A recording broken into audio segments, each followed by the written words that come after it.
Bonjour, mes chers élèves de la deuxième année baccalauréat. Dans cette deuxième vidéo, toujours dans le premier chapitre, la première partie, la libération de l'énergie emmagasinée dans la matière organique.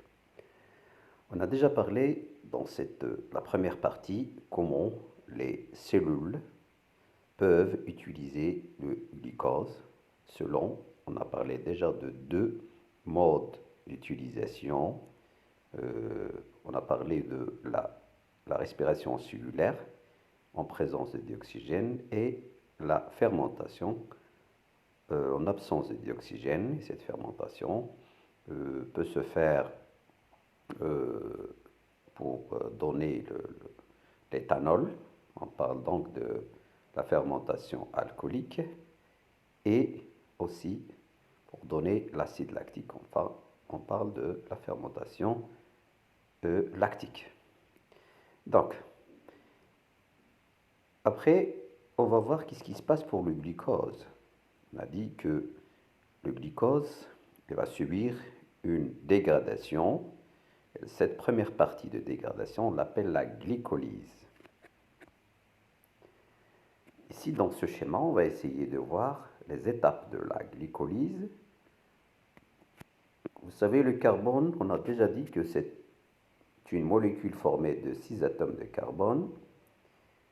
Lorsqu'il pénètre dans la cellule, dans l'hyaloplasme, il va subir une phosphorylation, donc on va perdre une molécule d'ATP sous l'action d'une enzyme, l'exokinase. Donc ici, vous voyez la fixation d'un groupement phosphate sur le glucose. On parle donc sur le carbone 6, on parle donc du glucose 6-phosphate. Une deuxième consommation d'ATP, deuxième phosphorylation, pour avoir finalement un fructose diphosphate. Donc, on ne peut pas entrer dans les détails parce que déjà, on aura le fructose 6-phosphate, une isomérisation, transformation du glucose en fructose, sachant que les deux oses de sucre, ils ont le même nombre de carbone, toujours 6. Donc ici, vous voyez l'ATP se transforme en ADP, donc on a perdu l'atome du phosphore. On a ici le fructose diphosphate. Donc ça, c'est la première étape appelée l'activation du glucose. Donc, pendant cette étape, on a consommé deux molécules d'ATP pour fixer deux phosphates sur le fructose, avoir le fructose en 6-phosphate. La deuxième étape, c'est la scission du glucose, c'est-à-dire la clivation, la lyse. La molécule du fructose, il va être coupée en deux. Donc, on va avoir deux molécules à 3 carbones. Chaque molécule va fixer un phosphate. Donc, chaque molécule, on l'appelle glycéraldehyde phosphate. Donc, en passant de glycéraldehyde phosphate, sachant que cette molécule contient 3 carbones associés à un phosphate, il va subir une réaction d'oxydoréduction. Le NAD+ va se transformer en NADH plus H+. Donc, faites attention. La formation de NADH plus H+, ce sont des molécules qui contiennent de l'énergie. On va voir comment la cellule peut extraire l'énergie à partir de ces transporteurs d'hydrogène. En même temps, il y a la fixation d'un phosphore inorganique, mais ici on n'a pas perdu d'ATP, pour avoir finalement une molécule à 3 carbones toujours, mais à 2 phosphates, appelée l'acide glycérique diphosphate. Ensuite, donc vous voyez, cette molécule, elle contient 2 phosphates. On a dit que au début, pendant l'activation, on a consommé 2 ATP. Et si on va essayer de récupérer, comme vous voyez, ce qu'on a déjà consommé, mais si on fait un bilan, c'est-à-dire qu'on a gagné de l'ATP. 2 ADP plutôt, plus 2 phosphore inorganique vont se transformer en ATP pour avoir finalement une molécule qui ne contient pas de phosphate, CH3COCOH. Il y a un groupement carboxyle, donc on parle de l'acide pyruvique ou le pyruvate. Donc c'est la troisième étape, l'oxydation du glucose et formation de l'énergie. La même chose pour la deuxième molécule. Donc finalement, si on fait un bilan, on a perdu ici deux molécules d'ATP. Et si on a gagné deux transporteurs d'hydrogène, NADH plus H+, et puis 2 ATP chacune, donc c'est 4, on fait un bilan. On a ici plus 4 ATP qu'on a gagné. On a perdu 2 ATP dans la première étape, plus 2 NADH plus H+.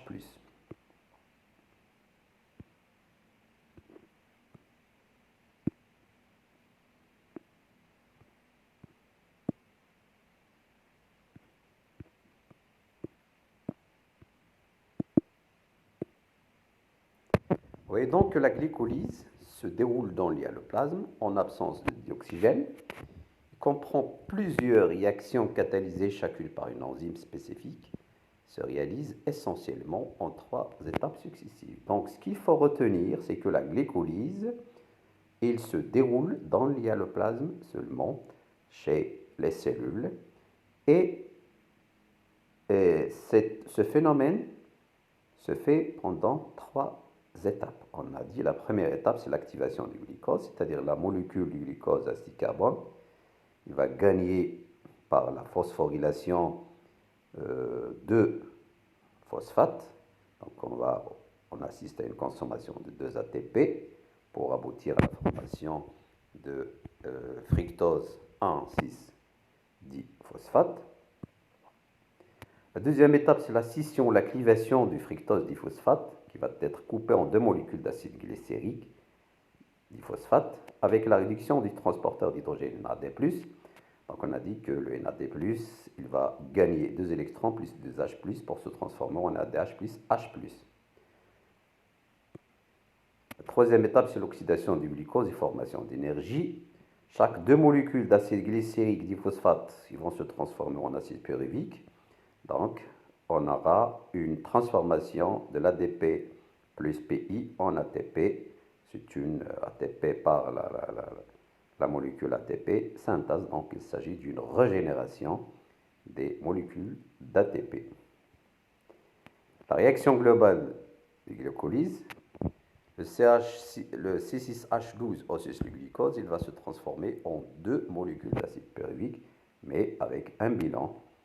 Transformation de 2 ADP plus 2 PI en 2 ATP. Et puis 2 NAD+ vont se transformer en 2 NADH plus H+. Donc ici, on a gagné pendant la glycolyse 2 ATP. Et on a gagné aussi 2 transporteurs d'hydrogène réduits, le 2 NADH plus H+, qui contient aussi de l'énergie. On va voir ça après.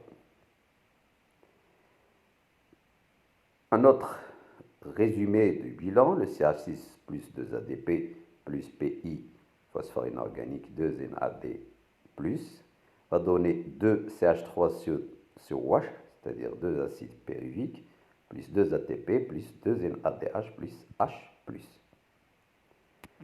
Maintenant, on va passer à l'activité 3, sachant que les mitochondries est le siège de la respiration cellulaire.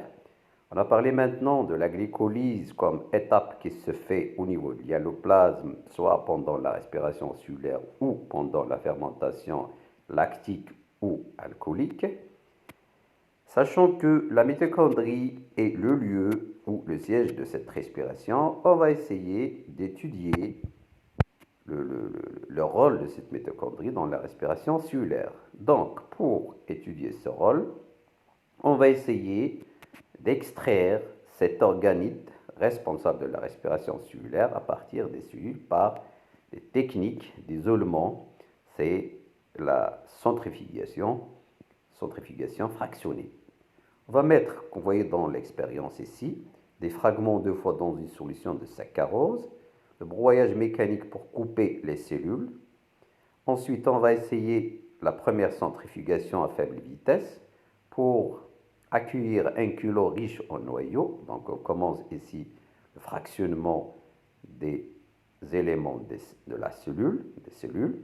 Deuxième, centrifugation à grande vitesse, donc pour séparer les petites organites. Et on va récolter un culot riche en mitochondries. Il s'agit donc d'une technique de centrifugation pour isoler les mitochondries de la cellule, sachant que c'est la base de notre étude. Ici, on vous donne le protocole expérimental de la centrifugation. Vous voyez donc, avant, il y a plusieurs suspensions de fragments cellulaires. Ensuite, on a un surnageant avec un culot accumulé de mitochondries. Cette photo, il nous montre l'appareil centrifugeuse, le protocole. Donc, c'est de mettre les tubes dans la centrifugeuse et puis il y a une rotation à grande vitesse qui va essayer de séparer les éléments selon leur densité. Vous voyez ici, on met les tubes dans la centrifugeuse et on va essayer de mettre les tubes sous l'effet d'une rotation avec des vitesses. La centrifugation, c'est un procédé de séparation des composés d'un mélange tel que les constituants cellulaires en fonction de leur différence de densité, les soumettre en force centrifuge. L'appareil est utilisé et c'est une machine tournant à grande vitesse appelée la centrifugeuse. Donc, on a dit que au début, on a essayé d'extraire les mitochondries, sachant que ces organismes sont responsables du phénomène de la respiration cellulaire. Donc, on va essayer de les utiliser dans cette expérience. Les mitochondries sont ensuite placées dans le bioréacteur, qu'on voit dans l'expérience, contenant une solution oxygénée, parce qu'il y a toujours la présence de dioxygène, une sonde qui est reliée à l'ordinateur pour mesurer les variations de la concentration de dioxygène. Et puis on a trois temps, T0, T1, T2. Au temps T0, on a mis uniquement les mitochondries dans le bioréacteur, riche en O2. Temps T1, qu'on voit ici, on a injecté une petite quantité de glucose dans le bioréacteur. Et puis au temps T2, on a injecté l'acide pyruvique dans le bioréacteur. Et le graphique, il représente les résultats obtenus par l'expérience assistée par ordinateur, l'EXAO. On va essayer d'analyser le résultat de l'expérience, le graphique. Donc vous voyez, temps T0, on a uniquement les mitochondries dans la suspension. Vous voyez que la concentration de dioxygène reste stable, il n'y a pas de modification. Deuxième temps T1, on a essayé d'injecter une quantité de glucose dans le milieu. Même si on a injecté cette quantité, la concentration de dioxygène reste toujours constante, donc il n'y a pas de consommation de O2. Mais à temps T2, lorsqu'on a injecté l'acide pyruvique, vous voyez qu'il y a une diminution de la concentration de dioxygène en micromol par litre. Donc, on constate que la concentration d'oxygène reste stable, vous voyez, même après l'injection du glucose, c'est-à-dire du temps T0 jusqu'à T2. Lorsqu'on a injecté le pyruvate, T2, remarque qu'il y a la concentration de O2 diminue progressivement. Donc, la conclusion, c'est que les mitochondries consomment le O2 en présence de pyruvate. C'est-à-dire que les mitochondries n'utilisent pas le glucose, mais une autre molécule, c'est le pyruvate, qu'on a déjà vu dans la glycolyse, considéré comme métabolite énergique. On va passer maintenant à l'organisation et l'étude de l'ultrastructure de la mitochondrie, sachant que cet organisme est responsable de la respiration cellulaire. Donc, sont des organites ayant généralement la forme de bâtonnets, qu'on voit ici, longues de quelques micromètres, leur diamètre de 0,5 à 1 micromètre. L'observation au microscope électronique, donc dans ce cas on utilise un microscope électronique, un grossissement fort, vous voyez, multiplié par 8000. L'observation au microscope électronique de coupe mince de cellules montre que les mitochondries sont enveloppées par une double membrane. Donc vous voyez que la mitochondrie a deux membranes, la membrane externe et la membrane interne. La membrane interne, comme vous voyez, elle est formée par plusieurs crêtes qui contiennent des sphères pédonculées. Et l'intérieur, comme vous voyez ici en jaune, c'est la matrice. Et en blanc, vous voyez un espace intermembranaire entre la membrane externe et la membrane interne. Vous voyez toujours une photo qui représente la cellule contenant les mitochondries. Vous voyez par ces flèches en jaune. Ici, c'est l'ultrastructure de la mitochondrie. On a déjà dit qu'il y a deux membranes. Vous voyez donc la matrice à l'intérieur. Vous voyez qu'il y a des crêtes, la membrane externe et la membrane interne, puis un espace intermembranaire. Donc ici, on va essayer de faire un schéma explicatif de la mitochondrie. Vous voyez, au début, on a la membrane externe et la membrane interne contenant des crêtes. Il y a des riboses, plutôt des ribosomes, et des sphères pédonculées qui sont liées à la membrane interne. Il y a des petits brins d'ADN mitochondrial. Donc vous voyez ici la membrane externe, la membrane interne à l'intérieur. Entre les deux, il y a l'espace intermembranaire. Les crêtes, comme vous voyez, on a plusieurs crêtes.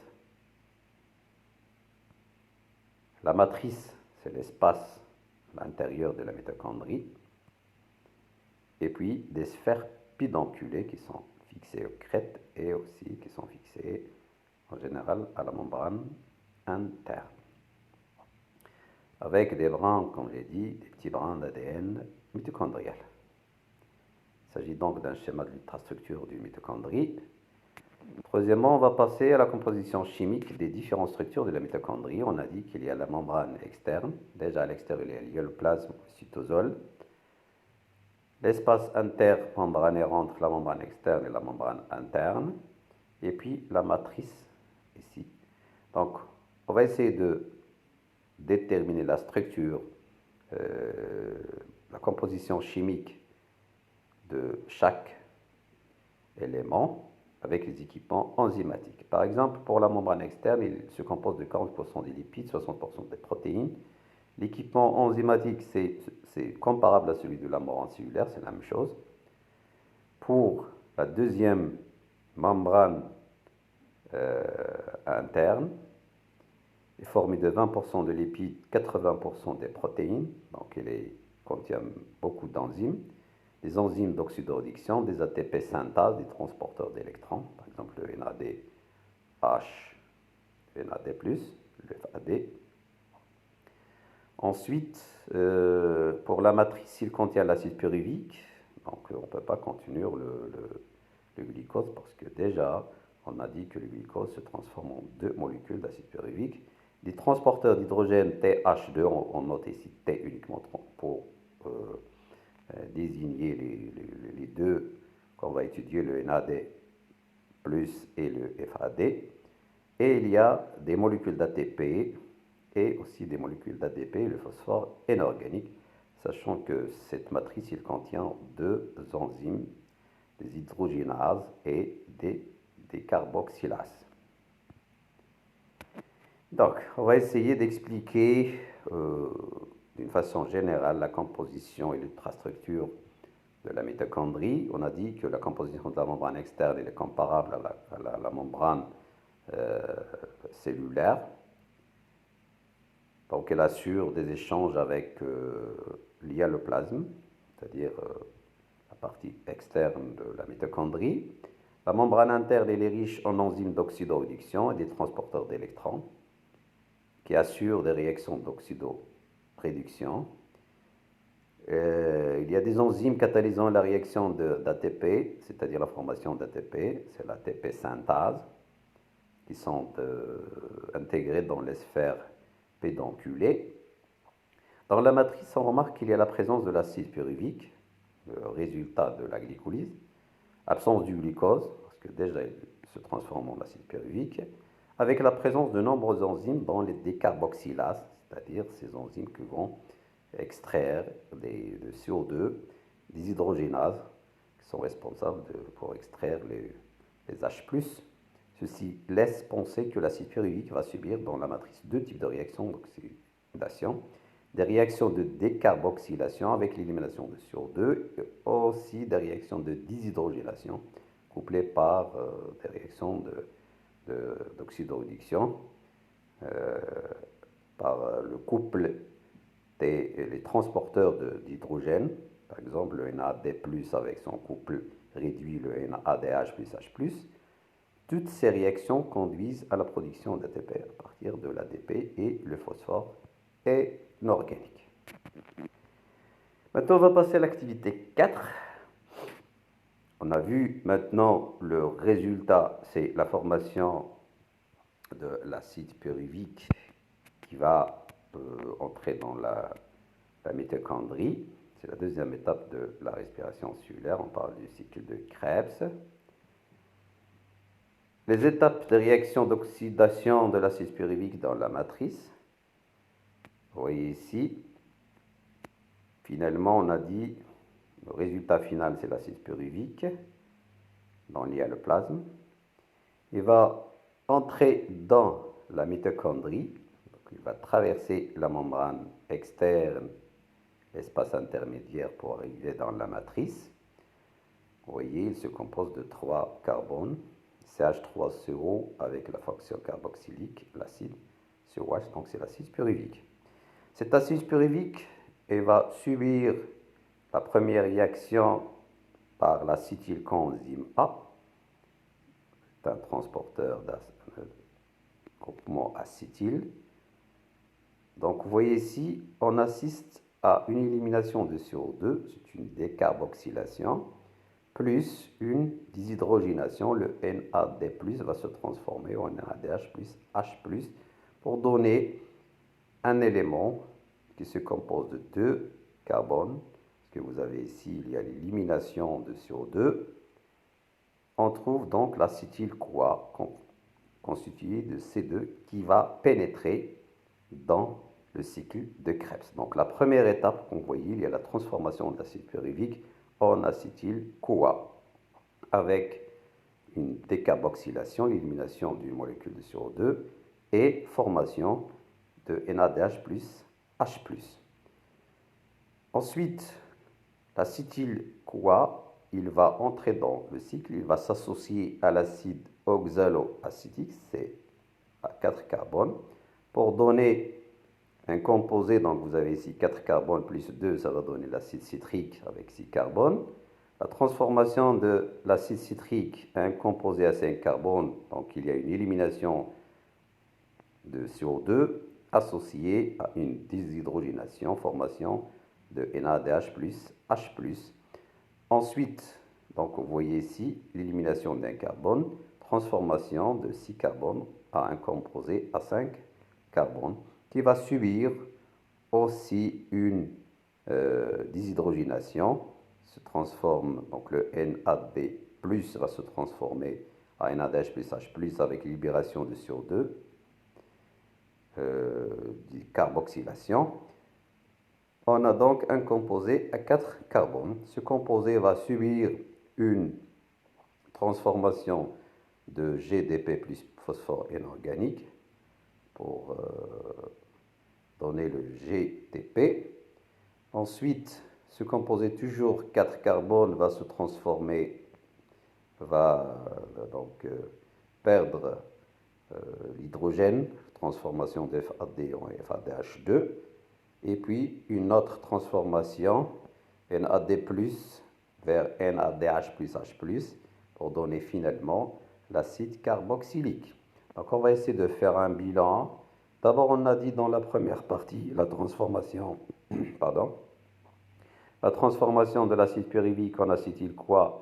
On a gagné ici un transporteur d'hydrogène NAD+, qui se transforme en NADH plus H+. C'est le bilan. Ensuite, pendant le cycle de Krebs, on a formation de NADH plus H+. Donc 1, 2, 3, plus le FADH2. Donc dans le cycle de Krebs, on a obtenu le 3 NADH plus H+, avec un FADH2 plus le NADH plus H+, pendant cette phase.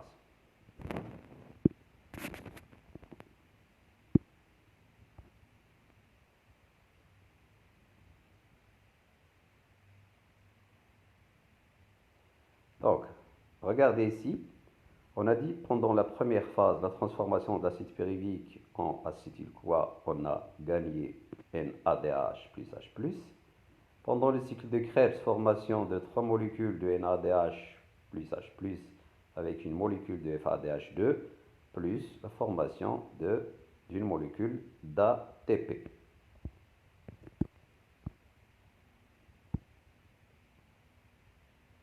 La première partie, déjà, c'est la transformation de l'acide pyruvique en acétyl-CoA, la réaction de transition, avec une décarboxylation. Étape 1, l'acide pyruvique subit une décarboxylation, enlèvement de CO2, qu'on voit ici. Une déshydrogénation, c'est-à-dire la transformation de NADH qui va gagner 2H+, plus 2 électrons pour se transformer en ADH plus H+. Et puis, il y a la fixation d'un coenzyme A, transporteur d'acétyl, pour avoir acétyl-CoA formé de 2 atomes de carbone. Donc ici, on a la formation d'acétyl-CoA. Donc c'est la première réaction, transformation de l'acide pyruvique en acétylcoenzyme A. L'équation de l'étape 1, l'acide pyruvique, qu'on voyait CH3COOH, plus le coenzyme A, plus le NAD+, qui va se transformer en acétyl-CoA, plus le CO2, plus NADH plus H+. Donc ici, on a vu qu'il y a une formation d'une seule molécule de NADH plus H+.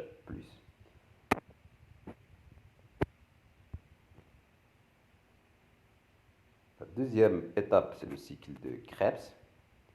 Vous voyez donc, on va essayer de faire un bilan. J'ai déjà dit qu'il y a la formation de 3 molécules de NADH plus H+, avec une molécule de FADH2, plus une molécule d'ATP. Donc ici, c'est la photo de Krebs, qui a étudié donc, ce cycle. Il a pris Nobel en médecine en 1953. L'étape 2, l'acétylcoenzyme A, il se fixe sur un corps C4, on a déjà parlé de l'acide oxaloacétique, pour donner un composé en 6 carbone.